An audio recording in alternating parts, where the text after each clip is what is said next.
Diving into the ocean is the most beautiful feeling in the world. It's unpredictable, it's powerful, it's a risk. We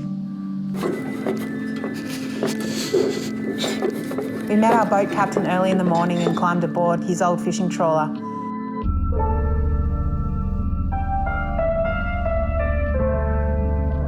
Our boat captain, Reg, had a vast knowledge of the channel. He'd guided many swimmers across before me.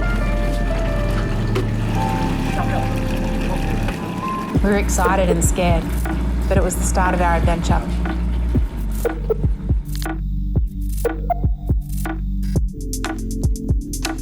Surfing and swimming lets you travel to places you would never see otherwise.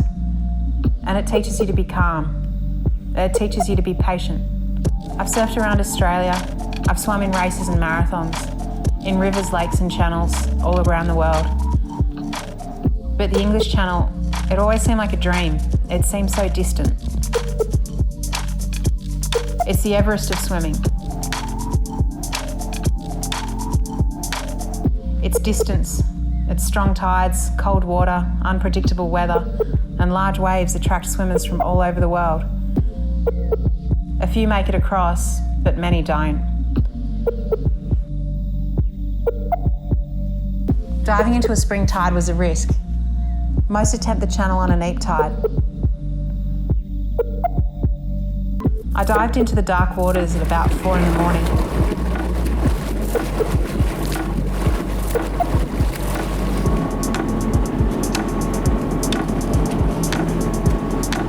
It wasn't long before the sun began to rise.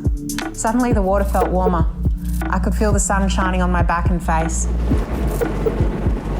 I felt happy as I could see my support crew for the first time. We'd only been swimming for a few hours, but they already knew how strong the channel was. The boat was rocking heavily in the wind and waves. I could tell when they felt safe, when they were in pain, and when they felt sick. You're worried about them and they're worried about you. You're not swimming alone, you're comforted by their support. You're a team. I could see the ships travelling from England to France. They moved fast. I could see smacks of jellyfish tangle as they swam around me. The white cliffs of Dover never seemed to get smaller, even as we approached France. I tried not to look back, and I tried not to look forward. It seemed like it would never finish.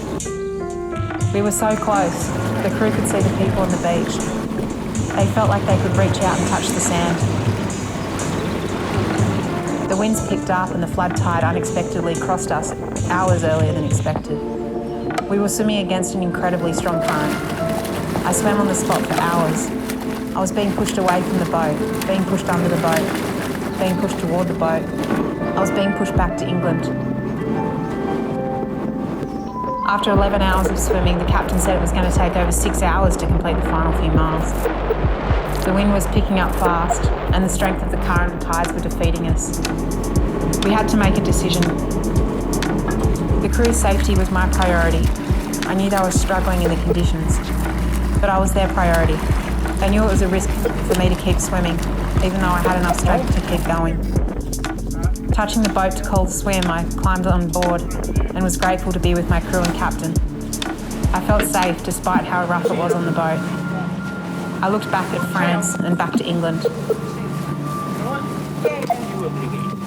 It felt like we'd completed the swim.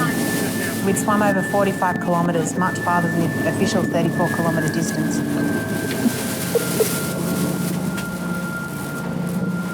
The boat captain said not to worry, that the swim was probably going to be cancelled anyway. We were humbled by the channel's strength. No matter how much training and preparation you put in, the channel decides if you make it across.